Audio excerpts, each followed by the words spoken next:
ঈদের সময় ধরেন মসজিদে নামাজ পড়তে গেলে আমরা থেকে অলওয়েজ সেকেন্ড ফ্লোর বা থার্ড ফ্লোরে যেখানে পোলাবেন কথা বলে, যেখানে মসজিদের খুতবা শোনা যায় না। বেশ কয়েক বছর ধরে শপিং মানেই একটা পাঞ্জাবি, শপিং মানেই একটা নতুন জুতা, এর বেশি কিছু না।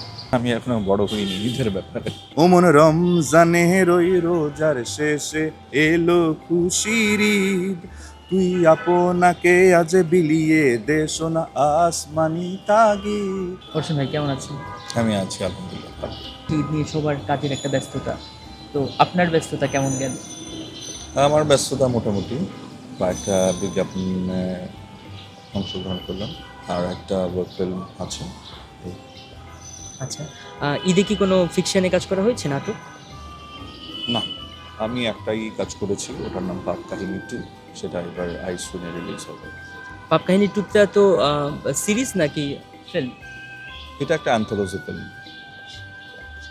তো ঈদের দিন আমরা এক একজন এক একভাবে কাটাই, তবে সবাই চেষ্টা করি একটু ফ্যামিলির সাথে সময় নিয়ে একটু ঘোরাফেরা করা, বন্ধু বান্ধবদের সাথে সময় দেওয়া। আপনার ঈদের দিন কিভাবে কাটবে?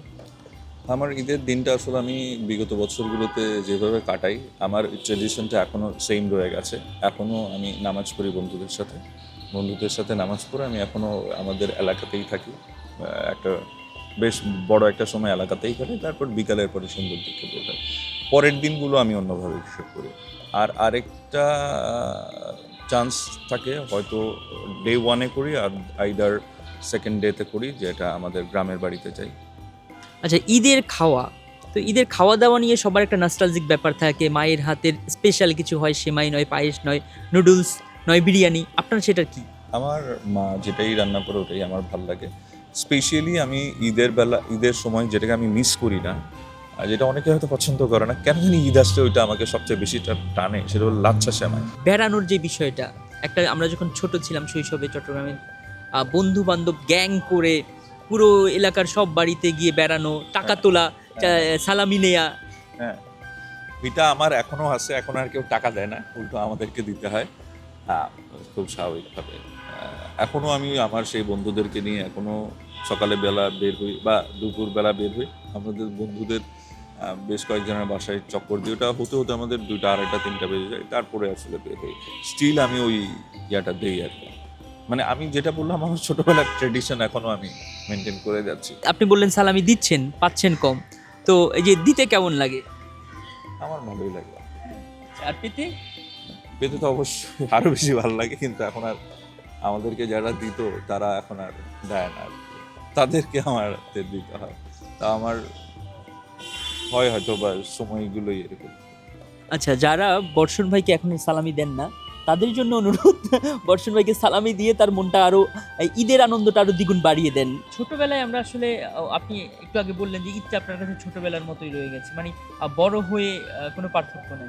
আমি এখনো বড় হইনি ঈদের ব্যাপারে। ঈদের সময় ধরেন মসজিদে নামাজ পড়তে গেলে দেখা যায় হুজুর খুতবা পড়তেছে, কিন্তু সবাই কথা বলতেছে। প্রথম ফার্স্ট ফ্লোরে যারা থাকে তারা সাধারণত চুপচাপ হুজুরের খুতবাই শুনে, বয়ানগুলো শুনে। আমরা থেকে অলওয়েজ সেকেন্ড ফ্লোর বা থার্ড ফ্লোরে। আমি স্টিল এখন আমি সেকেন্ড বা থার্ড ফ্লোরে থাকি, যেখানে পোলাবেন কথা বলে, যেখানে হুজুরের খুতবা শোনা যায় না। হ্যাঁ। আপনার শৈশবের কোনো ঈদের স্মৃতি ভক্তদের সাথে শেয়ার করবেন? শৈশবের ঈদের স্মৃতি আমার এখনো বললাম তো একই রয়ে গেছে। আমরা নামাজ কালাম পড়ে সব বন্ধুরা দল বেঁধে বের হইতাম। সারা বছরও যেই বাড়িতে ঢুকতে পারি নাই, আমরা ওই দিন ওই বাড়িতে যেতাম এবং অনায়াসে ঢুকতে দিত। এবং কিছু করার নাই, ওই ঈদের দিন তো সবাই সবাইকে আসতে দেয়। আমাদের এরকম একটা বাড়ি ছিল, বুঝছেন। ওই বাড়িতে অনেকগুলো সুন্দরী মেয়ে ছিল, সারা বছর কেউ ঢুকতে পারতো না। তো আমরা ঈদের দিন টার্গেট করতাম ওই বাড়িতে যাব, তো আসলে যেতাম। আচ্ছা, আমাদের শৈশবের সময় একটা বিষয় প্রচলন ছিল ঈদ কার্ড দেয়া। হ্যাঁ, তো ঈদ কার্ডটাকে মিস করেন কিনা বা দেয়া হয় কিনা?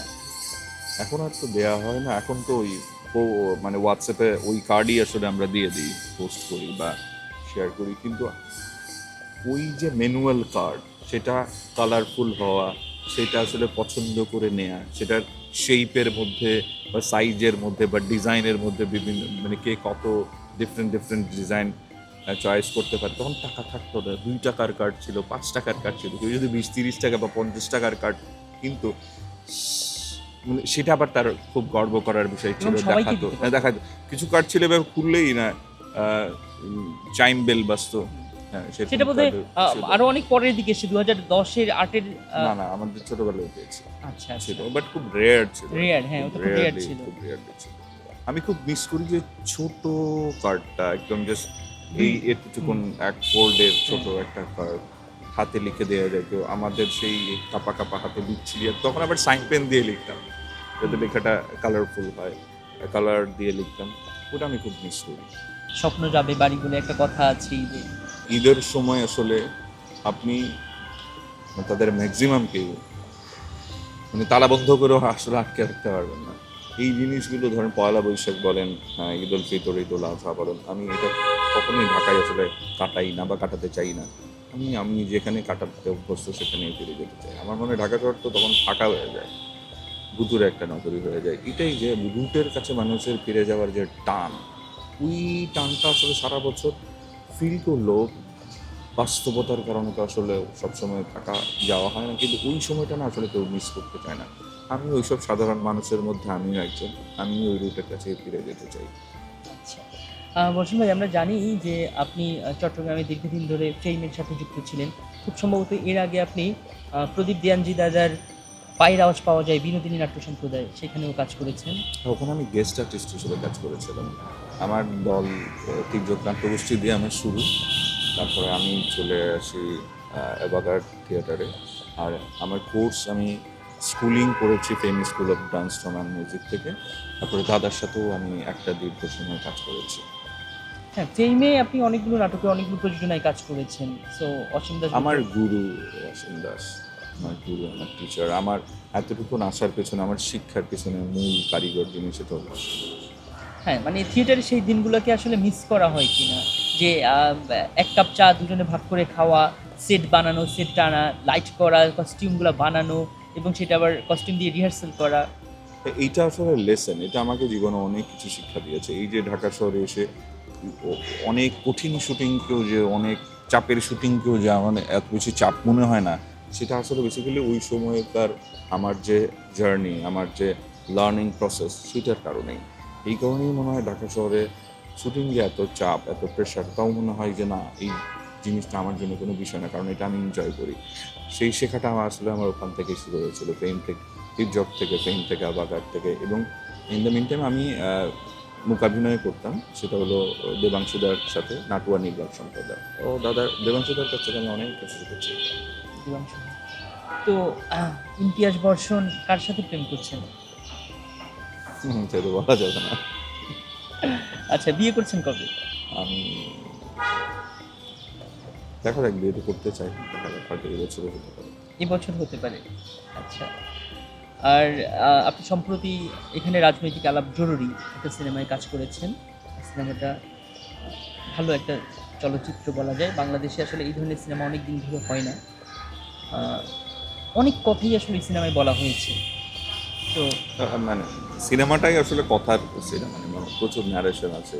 হ্যাঁ, প্রচুর ন্যারেশন আছে বা ন্যারেটিভ মুভি যদি আমরা বলি, এখানে অনেকগুলো কথা যেটা আসলে নতুন মনে হয়েছে আমার কাছে, আমি যখন সিনেমাটা দেখেছি।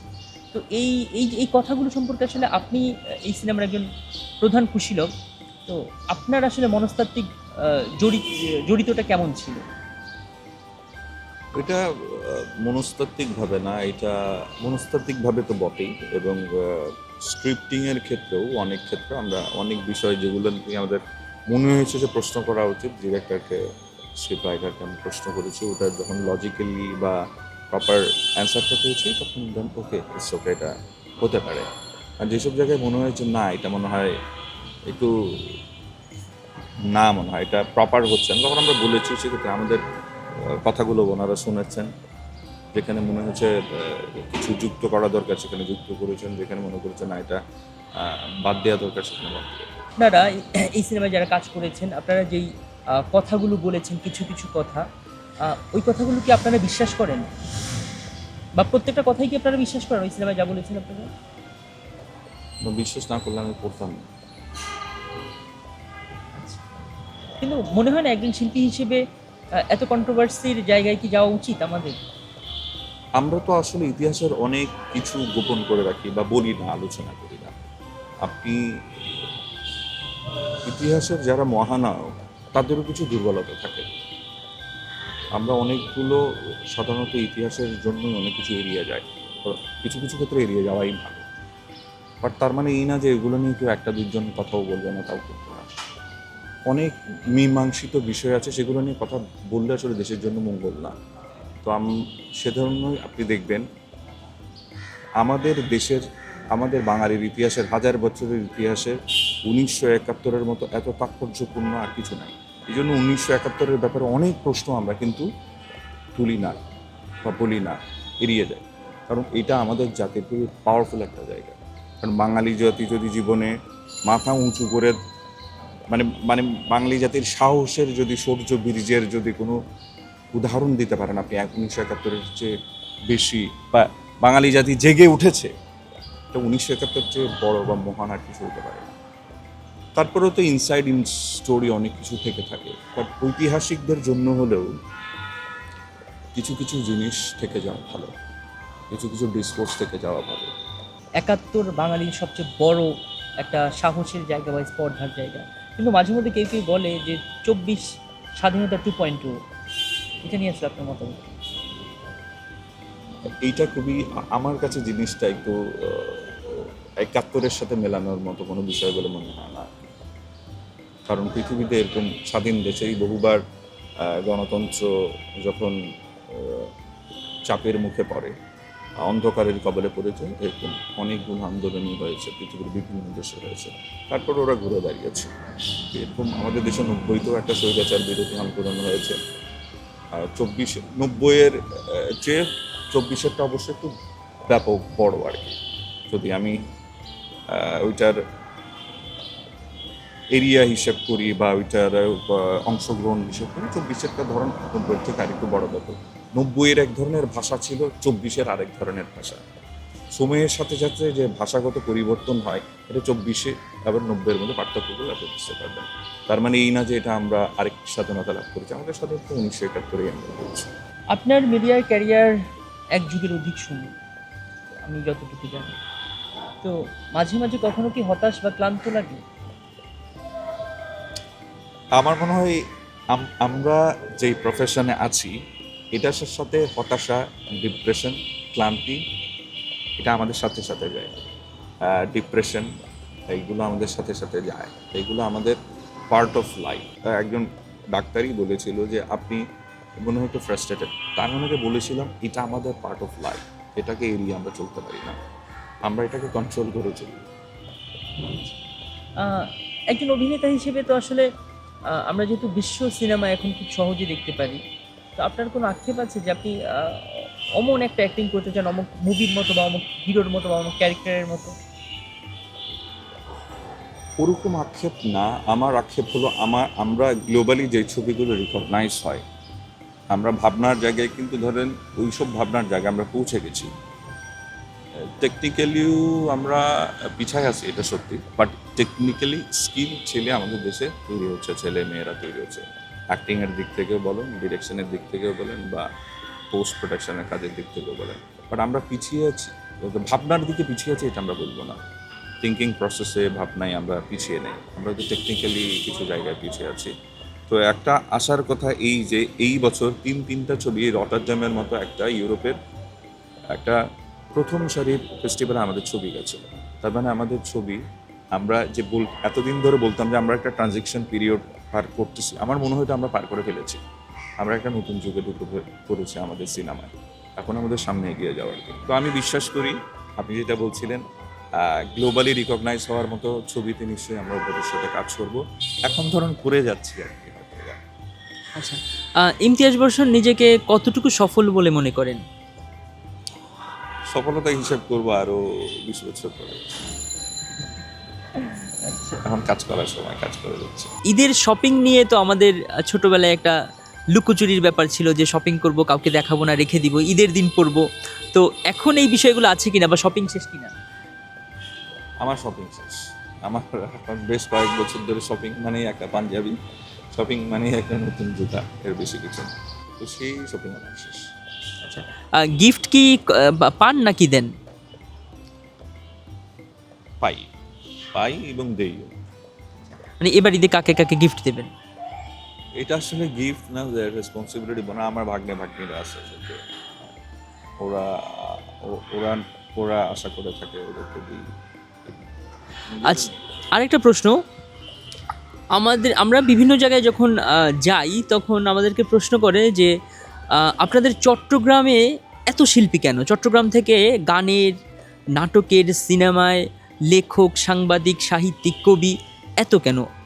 যে আপনি আসলে একজন চট্টগ্রামের কাদা মাটিতে বেড়ে ওঠা সন্তান হিসেবে কেন মনে হয়, কি মনে হয়? আপনি কখনো ফরেস্ট একাডেমিতে গেছেন বনগবেষণা? আমাকে আসলে অনেক বেশি ইমোশনালি কানেক্ট করতো ফরেস্ট একাডেমি। ওখানে যে পাহাড়, যে গাছ, ওগুলো দেখে আমি আপ্লুত হতাম, ইমোশনাল হতাম, আমার মনে ভাব আসতো এবং কাব্য আসতো। সেটা হয়তো বা আমি বুঝতাম না যে এই কাব্য, ওই কাব্যটার হয়তো কোনো ভ্যালু নাই সাহিত্যে, আমার কাছে আছে। ওই ওই অ্যাটাচমেন্টটার হয়তো সামগ্রিকভাবে হয়তো কেন ভ্যালু নাই, কিন্তু আমার কাছে আছে। আমাকে পাহাড় টানে। আমি যখন কর্ণফুলী নদীর পাশে ঘুরতে যাই, আমাকে ওই নদী টানে। তখন আমার একটা ভাব আসে, আমার সুর আসে। আমি যখন পতেঙ্গা বিচের পাড়ে বসে থাকি, আমার মনে হয় ঘন্টার পর ঘন্টা আমি বসে থাকি, এই শুনশান নীরবতাটা আমি উপভোগ করি। এই যে পাহাড়, নদী, সাগর, এইসবের মধ্যে যে বাতাসটা ঘুরে, আপনি দেখবেন কান পেতে যদি শোনেন, তার মধ্যে একটা সুর আছে, একটা কাব্য আছে, একটা নিঃসঙ্গতা আছে। তো এইসব কারণে না চট্টগ্রামের মানুষ কখনো গল্পকে, কখনো সুরকে, সাহিত্যকে ভয় করতে পারে না। সে না চাইলেও তার মধ্যে এটা ভর করে। আমার মনে হয় এই কারণে অন্য অঞ্চলের চাইতে আমাদের দেশের, দেখুন, অনেক সিঙ্গার চট্টগ্রাম থেকে আসছে, অনেক মিউজিশিয়ান চট্টগ্রাম থেকে আসছে। এটা একটা মনে হয় বা আমাদের ভৌগোলিক অবস্থানটা আসলে এটার জন্য আমাদের জন্য একটা ব্লেসিংস। চট্টগ্রামে নিঃসন্দেহে আপনারও এবং আমাদেরও আরও প্রিয় অনেক শিল্পীরা আছে যারা আসলে চট্টগ্রামে দীর্ঘদিন ধরে থিয়েটার করছেন, থিয়েটার নিয়েই আঁকড়ে ধরে আছেন। একটা বিষয় হচ্ছে ভৌগোলিক কারণে দেখবেন বাংলাদেশের অন্যান্য অঞ্চলের তুলনায় আমাদের একটু কালচারাল লেগেসিটা একটু লম্বা। কারণ পোর্টে ধরেন পর্তুগিজ থেকে এই বঙ্গে আসছে, প্রথম কিন্তু চিটাগং দিয়ে ঢুকছে। আরব ট্রেডাররা আসছে, চিটাগং দিয়ে ঢুকছে। এই ধরনের বিভিন্ন, বা ইবনে বতুতা আসছে, চিটাগং দিয়ে ঢুকছে। এই যে বিভিন্ন অঞ্চলের মানুষ এখানে এসছে, বিভিন্ন সুর দিয়ে গেছে, শব্দ দিয়ে গেছে, কথা দিয়ে গেছে। এটাও একটা মনে হয় একটা ব্লেসিংস আমাদের চট্টগ্রামের জন্য। সুজাত ফেমের, তো সুজাত আমাদের আসলে অনেকেরই ভালোবাসার মানুষ, কাছের মানুষ। তো সুজাত প্রসঙ্গে আপনার কাছ থেকে কিছু শুনবো। সুজাত যদি আমাদের এই মিডিয়াতে আসতো, আমার মনে হয় যে মিডিয়া আরও একজন গুণী শিল্পী পেত। তো এই প্রসঙ্গে আপনি যদি কিছু বলেন।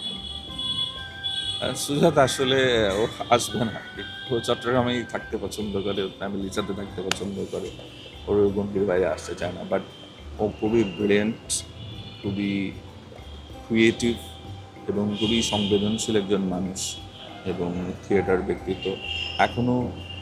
এখনও একইভাবে সে থিয়েটারটা করে যাচ্ছে। দিন শেষে, চাকরি শেষে সন্ধ্যাবেলাটা সে থিয়েটারকেই দেয়।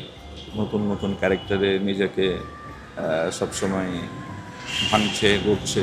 ওর ওই চর্চাটা আছে। তো মাঝে মধ্যে যদি আমারও যদি সুযোগ হয়, আমিও চাইবো আসলে সুযোগ, ওরও যদি সময় হয়, বিভিন্ন কিছু ভিজুয়াল কাজে বা সিনেমায় যদি ওকে আমি পাই, আসলে অনেক ভালো লাগবে।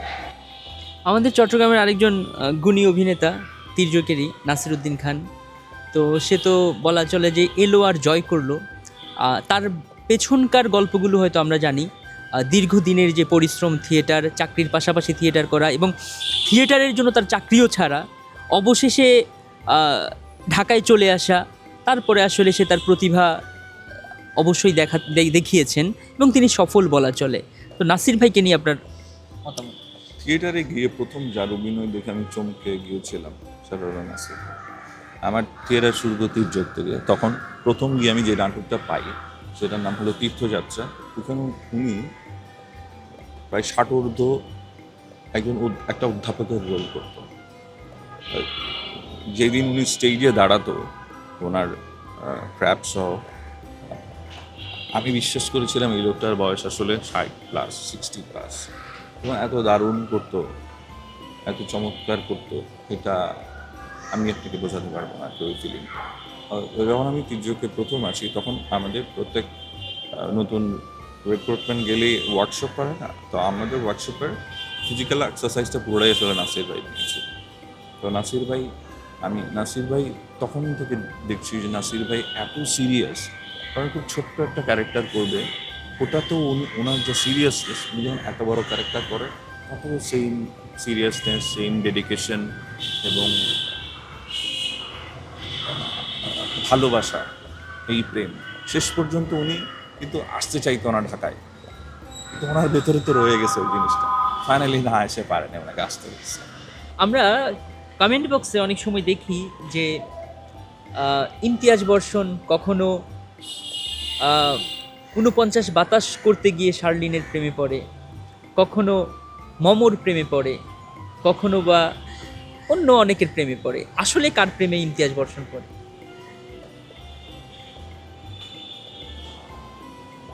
চরিত্রের প্রেমে পড়ি বলতে পারেন। এই মুহূর্তে আসলে আমার প্রেম আসলে গল্পকে ঘিরে হয়, চরিত্রকে ঘিরে হয়। ওই প্রেমটা আসলে আমার ওই প্রেমটা আছে বলেই ধরেন এই কাজটাকে আমি এনজয় করি, কাজটাকে এনজয় করে বলেই আমি হয়তো কাজের সাথে লেগে আছি। মানে আমার প্রফেশনটা আমার প্যাশনের সাথে, আমার ভালোবাসার সাথে জড়িত। তাহলে নায়িকাদের সাথে যেই প্রেম, এটা কি আমরা রিউমার বলে ছড়িয়ে দিব? এখন পর্যন্ত যেহেতু কোনোটারই কি বলবো, কোনোটারই কোনো সত্যতা কেউ পায় নাই বা কোনোটারই কোনো পরিণতি ঘটে নাই, তার মানে অবশ্যই। বাট তাদের প্রত্যেকের সাথেই আমার ভালো একটা সম্পর্ক, একটা বন্ধুত্বপূর্ণ সম্পর্ক আছে, সবসময় থাকবে সেটা, যেইটা আসলে অন স্ক্রিনে আসলে দেখতে ভালো লাগে। স্ক্রিনের বাইরের সম্পর্কটা অন স্ক্রিনে ধরেন ওই কেমিস্ট্রিটা আরও জিনিসটাকে অনেক বিশ্বাস্য করে তোলে আর কি, বিশ্বাসযোগ্য করে তোলে। অনেক অনেক ধন্যবাদ। সর্বশেষ ঈদের শুভেচ্ছা জানাবেন বা ঈদ মুবারক, এবং আপনার দর্শকদের উদ্দেশ্যে দর্শকরা ঈদটা কেমনভাবে কাটাতে পারে? দর্শকদের উদ্দেশ্যে একটা কথাই বলবো, আপনারা দিন শেষে বাংলাদেশের কন্টেন্ট দেখেন, আপনারা দেখেন বলেই আমরা আসলে কাজ করে আনন্দ পাই। এটা একটা খুবই আনন্দের কথা এবং খুশির কথা যে আপনারা আমাদের অনেক গ্রুপগুলোকে কনসিডার করেও আপনারা আমাদের কন্টেন্টগুলো দেখেন। তো সেই বিশ্বাস থেকে বলছি, বাংলা কন্টেন্ট দেখুন, আমাদের সাথে থাকুন। আর দর্শকদেরকে জানাই ঈদের শুভেচ্ছা, ভালো থাকবেন, সুস্থ থাকবেন এবং শান্তিতে থাকবেন। বর্ষণ ভাই, আপনি খুব ভালো গান করেন আমি জানি, তো আপনি আপনার কাছ থেকে আমরা রমজানের রোজার শেষের গানটা আপনি যতটুকু গাইতে চান। তোর সোনা দানা বালা খানা সব রাহে লিল্লা, তোর সোনা দানা বালা খানা সব রাহে লিল্লা, দে জাকাত মুর্দা মুসলিমের আজ ভাঙাইতে নি, দে জাকাত মুর্দা মুসলিমের আজ ভাঙাইতে নি। ওমন রমজানের ওই রোজার শেষে এলো খুশির ঈদ, তুই আপনাকে আজ বিলিয়ে দে সোনা আসমানি তাগিদ।